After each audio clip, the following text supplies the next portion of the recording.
Dá para imaginar que em pleno século XXI aconteceria mais um golpe de Estado na América Latina? Pois é, mas isso aconteceu em novembro de 2019 na Bolívia, um golpe civil-militar clássico com todos os seus elementos. Mas antes de falar do golpe na Bolívia em si, vamos contextualizar um pouquinho o momento que a Bolívia vivia nos governos Evo Morales. Evo foi o primeiro presidente indígena na Bolívia e o primeiro a governar com um projeto nacional e popular. O crescimento econômico foi um dos grandes trunfos do seu governo. O PIB, que é a soma de tudo que um país produz, quadriplicou desde que ele e o MAS, o Movimento ao Socialismo, o Partido de Evo, assumiram o poder. Desde 2006, a Bolívia mantinha uma média de crescimento de 4,5% ao ano. O desempenho é ainda mais surpreendente se comparado aos países vizinhos, como o Brasil e a Argentina, no quais as economias encolheram nos últimos anos. A Bolívia era então o país mais próspero da América Latina e viu a sua extrema pobreza cair de 38% para 15%. Muito desse sucesso econômico se deu pela política inversa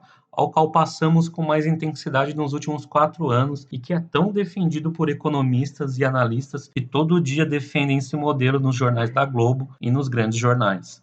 Basicamente, esse crescimento e a melhora da vida do povo boliviano não seria possível sem a implementação de uma política de nacionalização do gás e do petróleo.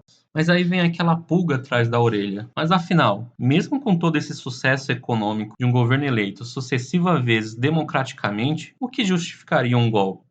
Companheiros e companheiras, a luta de classes realmente é o motor da história, e as elites latino-americanas preferem atender a interesses do imperialismo dos Estados Unidos, ao invés dos interesses do nosso povo, nunca admitiu governos populares por aqui. Por isso, financiou golpes em toda a América Latina no século passado, e nesse mais recente na Bolívia não foi diferente. Em 20 de outubro, Evo Morales caminhava para mais uma vitória eleitoral, rivalizando principalmente com Carlos Mesa. Evo concorria graças a uma polêmica decisão do Tribunal Constitucional da Bolívia, que, em 2017, lhe deu direito a buscar mais um mandato por entender que o limite às reeleições não incluía o primeiro mandato do presidente, anterior à Constituição de 2009. Alguns críticos a Evo, alguns até de esquerda, dizem que o presidente teria esticado a corda da democracia liberal com essa medida judicial, porque um ano antes, um referendo o impediria de concorrer novamente.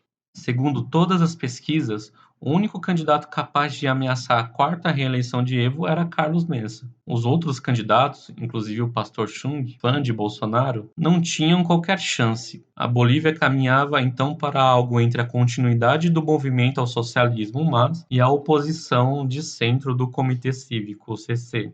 A disputa era a mais acirrada dos últimos anos, e Evo havia ganho as eleições anteriores com certa tranquilidade. A apuração passou por alguns problemas, foi interrompida e quando voltou, Evo tinha a vantagem necessária para vencer já no primeiro turno. As acusações de fraudes, que vinham desde antes da votação, ganharam força com o salto dos números. Imediatamente, a violência tomou conta das ruas das principais cidades do país. Com os conflitos entre partidários de Evo e opositores, e ataques aos tribunais eleitorais regionais, as suspeitas de que algo estava errado aumentaram ainda mais após a renúncia do vice-presidente do Tribunal Eleitoral boliviano, Antônio Costa. Mas foi em novembro, na última semana do governo Evo, que a situação piorou bastante. Políticos, líderes sociais e mesmo jornalistas identificados de alguma forma com o governo passaram a ser abertamente perseguidos. José Amarajo, diretor da rádio ligada a confederações de trabalhos campesinos, foi amarrado em uma árvore e torturado por grupos ligados à oposição. Em Vinto, cidade de 60 mil habitantes do departamento de Cochabamba, a prefeita Patrícia Arce, também indígena e aliada de Evo,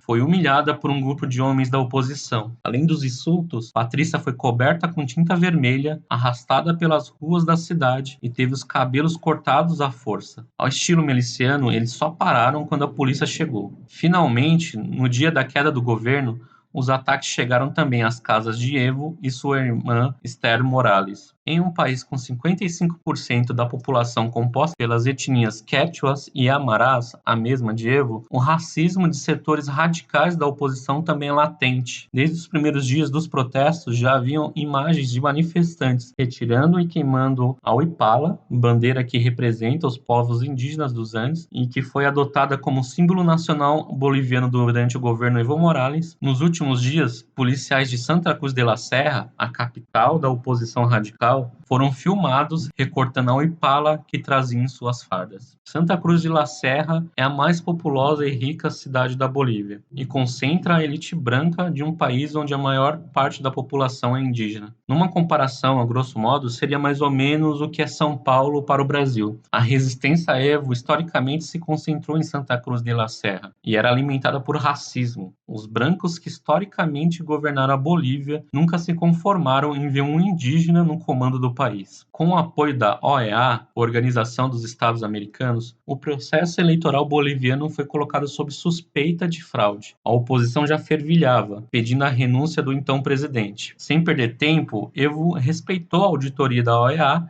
e anunciou que convocaria novas eleições sob a tutela de um tribunal eleitoral totalmente renovado. O gesto, um último esforço de pacificação, poderia ser suficiente para o lado mais moderado da oposição, mas àquela altura o país já estava corroído pelo radicalismo, com motins de policiais nas principais cidades. A proposta de Evo foi recebida com indignação pelo movimento liderado pelo ultraconservador Camacho. Evo renunciou às 16h51 de La Paz no domingo, encerrando o mandato mais longo da história de seu país. Uma hora antes de sua fala, em que concluía que havia sofrido um golpe cívico-político-policial, Evo havia havido o pronunciamento do general William Kalimann, que disse que as Forças Armadas sugeriram, entre aspas, que o presidente deixasse o cargo para permitir a pacificação e a manutenção da estabilidade da Bolívia. Assim, um golpe na Bolívia de 2019 foi consumado, com a autoproclamação da senadora Jeanine Áñez como presidente da Bolívia.